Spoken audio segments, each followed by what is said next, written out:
Olá, hoje a gente vai falar sobre o caso Ted Bundy. Theodore Robert Cowell, vulgo Ted Bundy, nasceu em 24 de novembro de 1946 em uma residência para mães solteiras em Vermont. A mãe de Ted Bundy, Louise, quando ainda muito jovem, envolveu-se sexualmente com um militar da Força Aérea Americana, muito mais velho do que ela. E desse breve relacionamento, a jovem, em novembro de 1946, acabou tendo um filho, cujo pai nunca mais foi visto. Para evitar um escândalo na vizinhança e na família, os pais de Louise resolveram abafar o caso, inventando que o recém-nascido, Ted, era na verdade seu filho e, portanto, irmão mais novo de Louise. Ou seja, os avós de Ted passaram a ser os pais dele e a mãe dele, Louise, passou a ser a irmã dele. O pequeno Ted nunca conheceu seu pai verdadeiro e seu suposto pai, avô, na verdade, era definido como um homem violento e cruel. Uma manhã bem cedo, quando Ted tinha apenas 3 anos, sua tia, de 15 anos, acordou e encontrou-o levantando seus cobertores e enfiando facas de açougueiro na cama ao seu lado. Ele apenas sorriu, parou e sorriu, disse ela.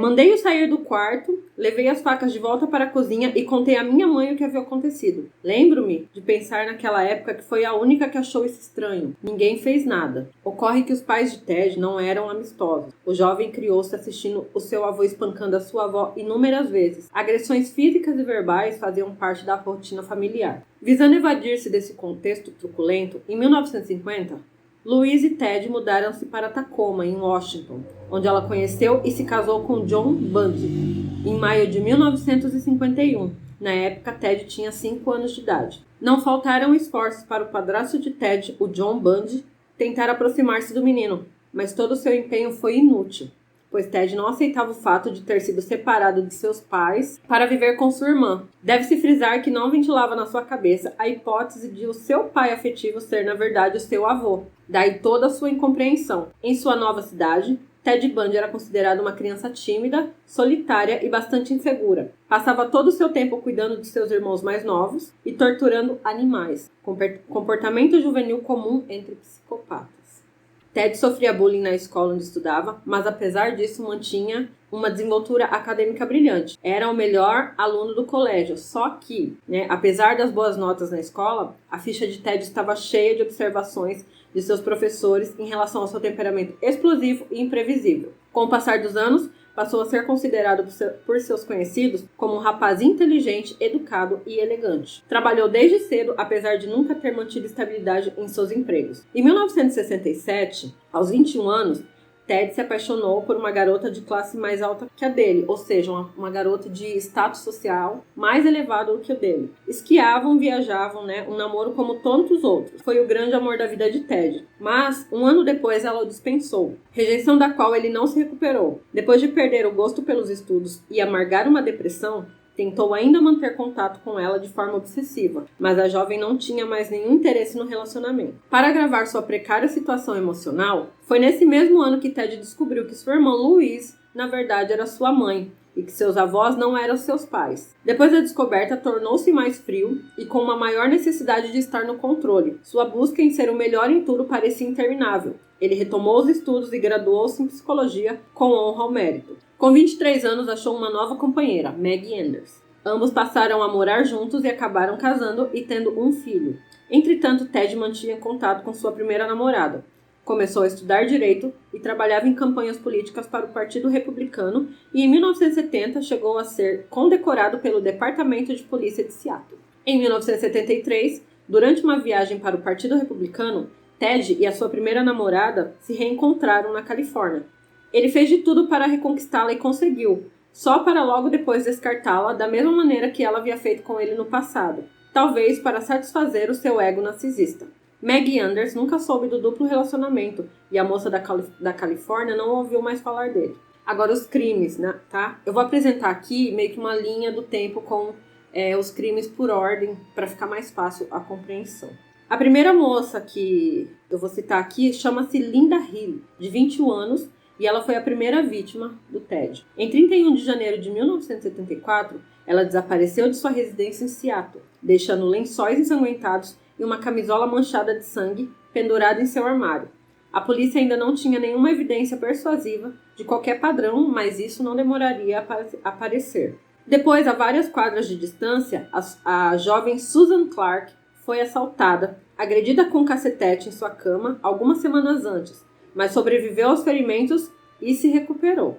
Em 12 de março, Donna Gayle Manson, 19 anos, desapareceu a caminho de um concerto em Olympia, em Washington. Em 17 de abril, Susan Hancock, de 18 anos, desapareceu em seu caminho para assistir um filme alemão em Ellensburg. Em 6 de maio, Roberta Parks, 22 anos, não voltou de um passeio tarde da noite na vizinhança de Corvallis. Em 1º de junho, Brenda Ball, de 22 anos, deixou a taverna Flame de Seattle com um homem desconhecido e desapareceu como se fosse no ar.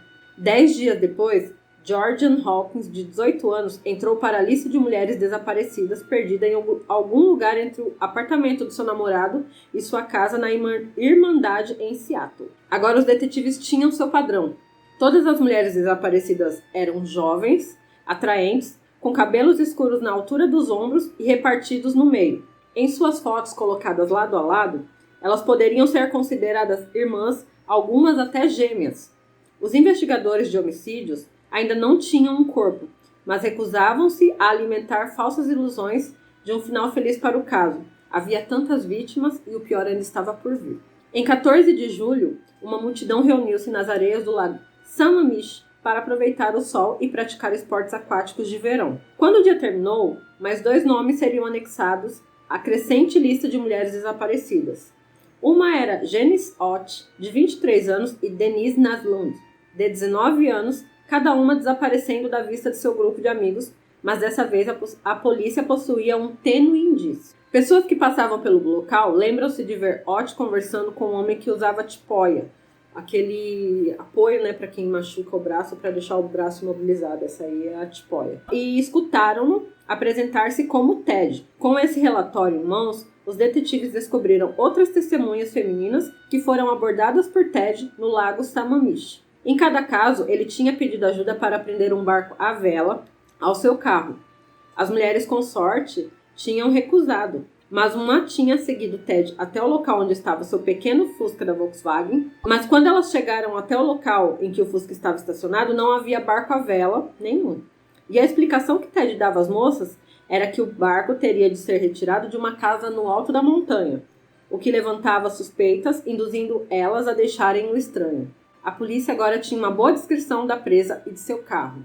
Eles publicaram referências a Ted, inspirados em uma grande quantidade de chamadas relatando suspeitos, um deles referindo-se a um estudante de faculdade, o Ted Bundy. As autoridades verificaram cada indício à medida que o tempo permitia, mas Bundy era considerado muito limpo e um estudante de direito e um jovem republicano, ou seja, limpava ele de toda acusação, Ele era um modelo ali. Tantos telefonemas relatando suspeitos foram feitos por rancor ou simplesmente excesso de zelo, e o nome de Bundy foi deixado de fora, como de muitos outros, e momentaneamente esquecido. Em 7 de setembro, caçadores encontraram um túmulo provisório em uma montanha arborizada, a muitos quilômetros do lago Sammamish.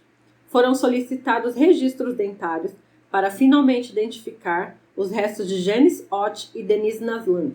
Havia também o esqueleto de uma terceira mulher, que foi encontrado junto com os outros, mas esse não pode ser identificado. 5 semanas depois, em 12 de outubro, outro caçador encontrou ossos de mais 2 mulheres no distrito de Clark. Uma vítima foi identificada como Carol Valenzuela, 20 anos, desaparecida havia 2 meses de Vancouver, em Washington, na fronteira com Oregon. E assim como aquela terceira vítima encontrada com os restos de Janice Denise, que foi mencionadas anteriormente, essa segunda vítima permaneceu desconhecida, só que ela foi registrada nos arquivos com o nome de Jane Doe. A polícia estava otimista e esperançosa de que a descoberta das vítimas levaria no devido tempo ao assassino, mas não tinha meios de saber que seu homem já havia escapado, movendo-se à procura de um terreno de caça mais seguro e de outras partes. E então Ted chega a Utah em 2 de outubro de 1974. Nancy Wilcox, de 16 anos, desapareceu na cidade de Salt Lake. Em 18 de outubro, Melissa Smith, de 17 anos, desapareceu em Mid Valley. Seu corpo estuprado e espancado seria desenterrado nas montanhas de Wasatch 9 dias depois. Laura Aimee, de 17 anos, entrou para a lista de desaparecidos em Oregon em 31 de outubro, enquanto caminhava para casa fantasiada para uma festa de Halloween. O mês se passaria, antes que seu corpo desfigurado e violado fosse descoberto. Um homem tentou raptar Carol Darroch em um shopping na cidade de Salt Lake, em 8 de novembro, mas ela conseguiu escapar antes que ele pudesse colocar um par de algemas em seus pulsos. Naquela noite, Debbie Kent, de 17 anos, foi raptada de um auditório na escola secundária de Viewpoint, na cidade de Salt Lake. As autoridades de Utah mantiveram comunicações abertas com a polícia de outros estados, inclusive Washington. Eles puderam observar que um suspeito de Seattle, Ted Bundy, frequentava a faculdade em Utah quando os desaparecimentos locais ocorreram, mas estavam procurando por um homem louco e não um estudante de direito, sóbrio e bem vestido que parecia ter conexões políticas em Seattle. De novo, né, aquela imagem perfeita desse homem, né, que afastava deles toda e qualquer suspeita. Então, mesmo, né, sob suspeita, Ted Bundy foi novamente esquecido. Com o ano novo, o Colorado entrou para a lista de campos de caça para um assassino ardiloso que aparentemente selecionava as vítimas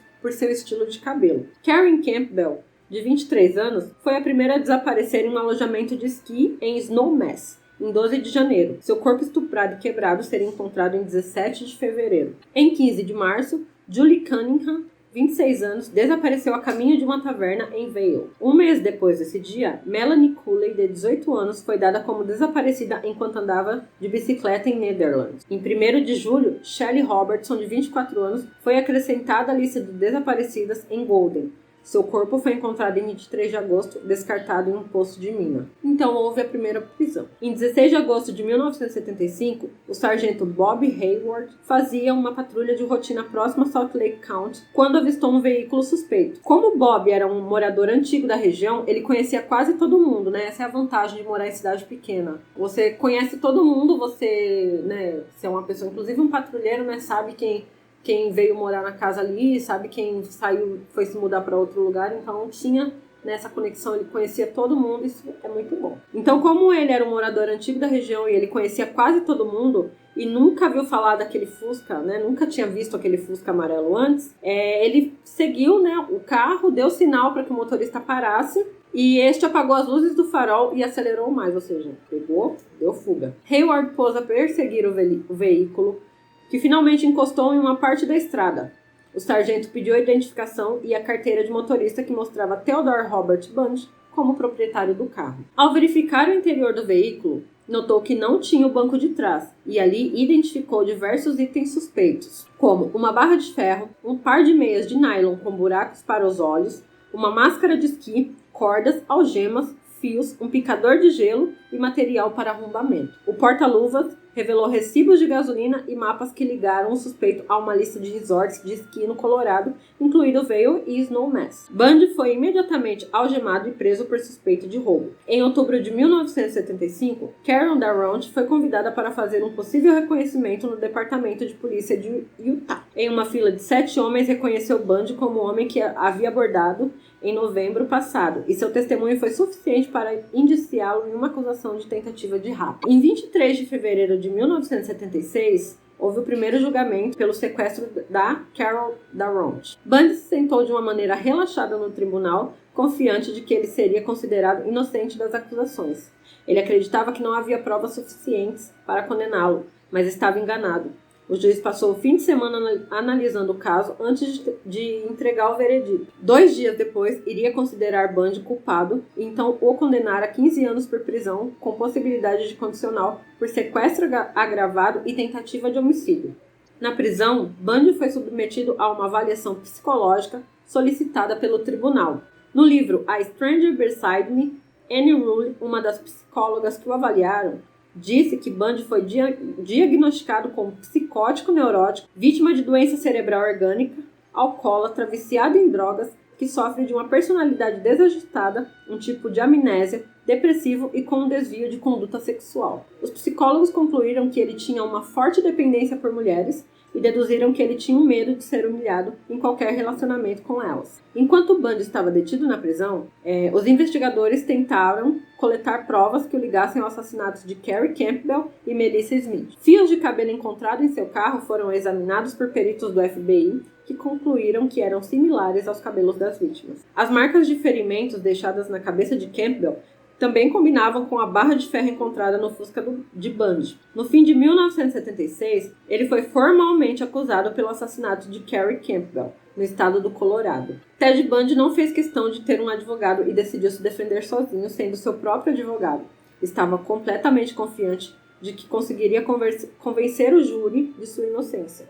Em 1977, aproveitando a transferência de penitenciária para o Colorado, onde aguardaria o próximo julgamento, Bundy solicitou a licença especial para pesquisar na biblioteca da cidade de Aspen, uma vez que defenderia a si mesmo. Enquanto ele estava na biblioteca, ele conseguiu saltar de uma janela aberta, apenas ferindo seu tornozelo na queda, e fugir. Finalmente, ele conseguiu se ocultar entre os cidadãos comuns da cidade de Aspen. Essa fuga havia sido planejada por Ted já há algum tempo, então a polícia agiu rapidamente criando bloqueios em torno da cidade, a fim de manter Ted dentro dos limites da cidade, antes que ele se escondesse nas montanhas e de lá fugisse para algum lugar distante. Então as autoridades lançaram uma enorme operação de busca pelo local, utilizando até cães farejadores, equipamentos de busca e cerca de 150 homens na esperança de recuperar Ted. Ele ficou em liberdade durante 6 dias. Bundy precisava de um automóvel, o que lhe permitiria contornar as barreiras policiais e fugir para longe. Ele não podia se esconder em Aspen para sempre. Ted acreditava que estava destinado a ser livre quando conseguiu encontrar um carro com as chaves na ignição. Mas dessa vez a sorte não estava ao seu lado.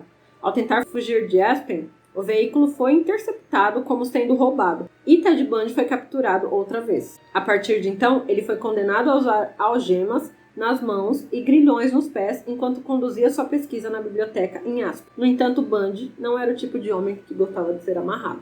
A segunda fuga. Quase 7 meses depois da fuga fracassada, Bundy tentou uma nova fuga, mas dessa vez ele foi bem sucedido.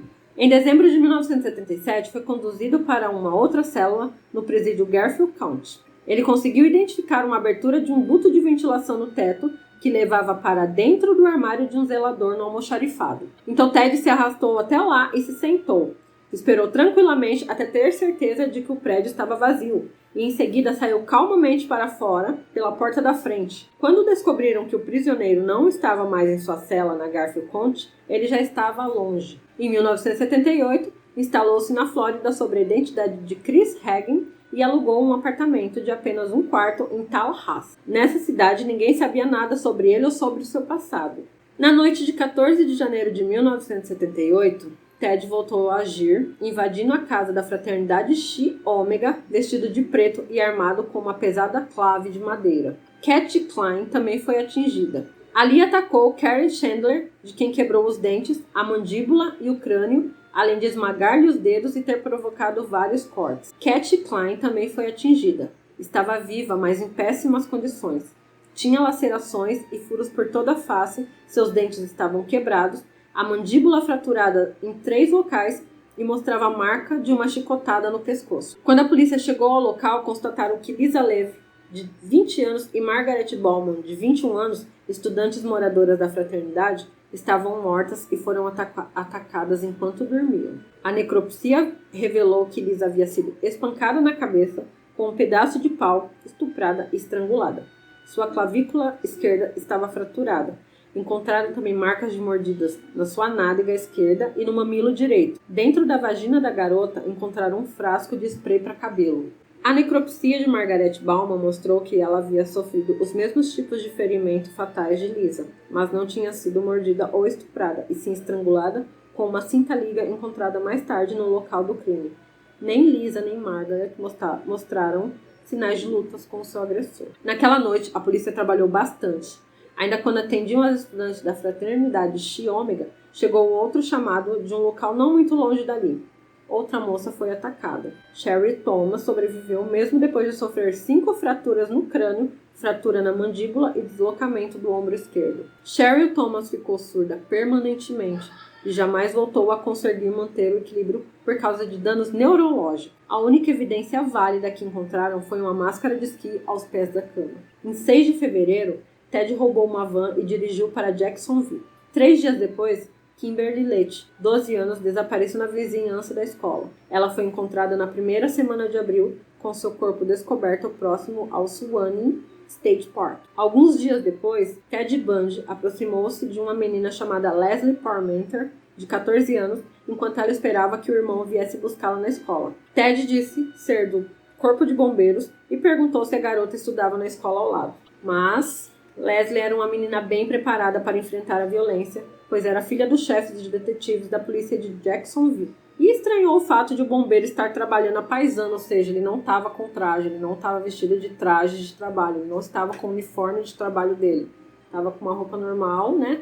Provavelmente o pai dessa menina preparou ela bem, né? Para ela ficar com questionamentos na cabeça e isso seria ótimo para todo mundo, né? Se todo mundo fosse treinado dessa forma. Então, né, por ela ter estranhado o fato desse bombeiro não estar trabalhando a paisana, né, sem o uniforme dele, ela não respondeu, mas anotou a placa do carro dele e foi embora com o irmão. Ao chegar em casa, contou toda a história para o seu pai, além de entregar a ele suas anotações. Ao checar a placa do veículo, o detetive James Parmenter descobriu que o carro era roubado e levou os filhos até a delegacia para que vissem álbuns de fotografias de procurados. Então os irmãos reconheceram Ted Bundy logo que viram seu retrato. A essa altura dos acontecimentos, Ted Bundy já havia roubado outro carro, desta vez um Fusca cor de laranja, e rumava para a cidade de Pensacola. Como em Salt Lake, anos antes, em 15 de fevereiro, um patrulheiro local estranhou aquele carro rondando sua vizinhança e resolveu verificar as placas por rádio. Quando soube que se tratava de veículo roubado, perseguiu-o até capturá-lo. A equipe de investigação encontrou várias provas do envolvimento de Ted Bundy no assassinato de Kimberly Leach, como a van roubada que foi encontrada com fibras da roupa dos suspeitos que foram achadas ali. Além de sangue do mesmo grupo sanguíneo da vítima no tapete do veículo, na roupa da menina que havia sido encontrada junto ao corpo, foram constatadas manchas de sêmen do mesmo tipo sanguíneo do suspeito. As pegadas que haviam sido moldadas a partir das marcas no solo do local do crime também combinavam perfeitamente com os sapatos que Ted usava.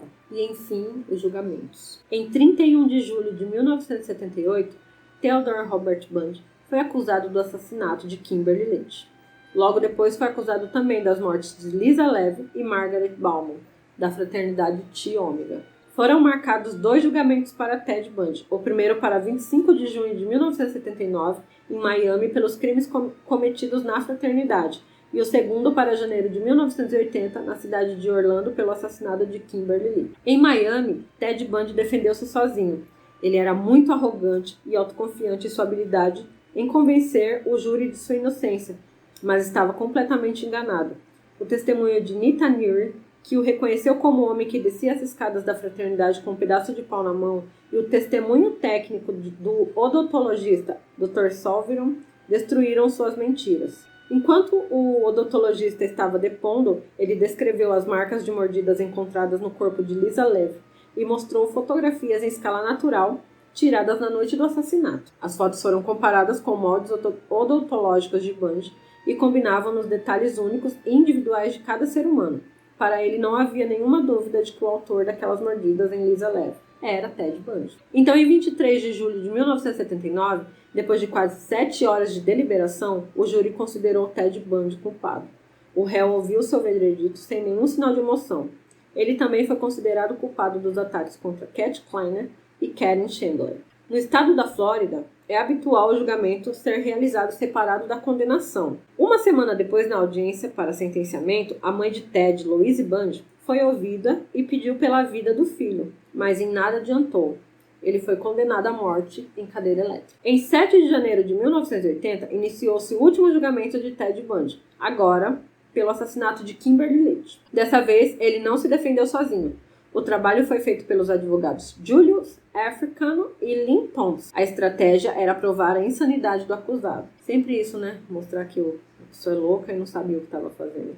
A promotoria não esperava dificuldades em condená-lo. Apresentou 65 testemunhas que conectavam o réu à vítima no dia de seu desaparecimento, conexão direta ou indireta. Theodore Robert Bundy, ou Ted Bundy, foi mais uma vez considerado culpado e condenado à morte em cadeira elétrica, mas não sem antes surpreender todos na fase de definição da sentença. Ao entrevistar a testemunha de defesa, Carol Ann Boone, os dois trocaram votos de casamento. E na Flórida, todo acordo que se faz verbalmente sob juramento é suficiente para oficializá-lo, e réu e testemunha estavam agora casados legalmente. Demorou quase uma década para que a justiça fosse feita. Ted protelou sua execução com repetidas apelações frívolas que foram até a Suprema Corte dos Estados Unidos em Washington. Entre manobras legais, ele passava o tempo em entrevistas para mídias, pequenas conversas na prisão com o colega sadista Gerard Schaeffer e breves consultas com as autoridades de Washington no caso ainda não resolvido do assassino de Green River. A sorte e a vida de Ted acabaram em 24 de janeiro de 1989, quando foi executado aos 42 anos. Sua última refeição foi um filé, ovos, purê de batatas e café. Suas últimas palavras foram dirigidas à sua mãe. Ele desculpou-se por ter infligido a ela aquela dor e disse que um lado seu estava escondido o tempo todo. Do lado de fora, uma multidão gritava: "Frit Bundy, Frit". Em Tallahassee e Jacksonville,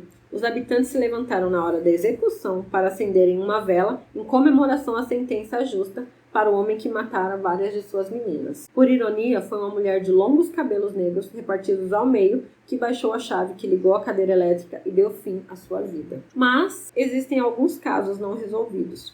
Anne Marie Burr, de 9 anos, desapareceu em agosto de 1961, em Tacoma, Washington. Sua casa ficava a apenas 10 quarteirões do garoto Ted Bundy, então com 15 anos, e Anne o seguia por toda parte. Acordou numa certa noite para dizer aos pais que sua irmã não estava se sentindo bem e voltou para a cama. No dia seguinte, tinha desaparecido para sempre. A janela que dava para a frente da residência estava aberta. Uma outra vítima, Lonnie Trumbull, assassinada em 23 de junho de 1966, em Seattle, foi espancada com brutalidade juntamente com sua colega de quarto e não sobreviveu ao ataque. Lisa Wick, atacada em 23 de junho de 1966 em Seattle, ela era uma aeromoça da United Airlines e foi atacada de forma feroz e só sobreviveu provavelmente porque dormia com cabelos enrolados em grandes bobs de espuma. Rita Curran, assassinada em 19 de julho de 1971 em Burlington, Vermont. Esta tímida moça tinha longos cabelos escuros e era professora de crianças deficientes e nas férias trabalhava de arrumadeira no hotel vizinho à casa de Ted,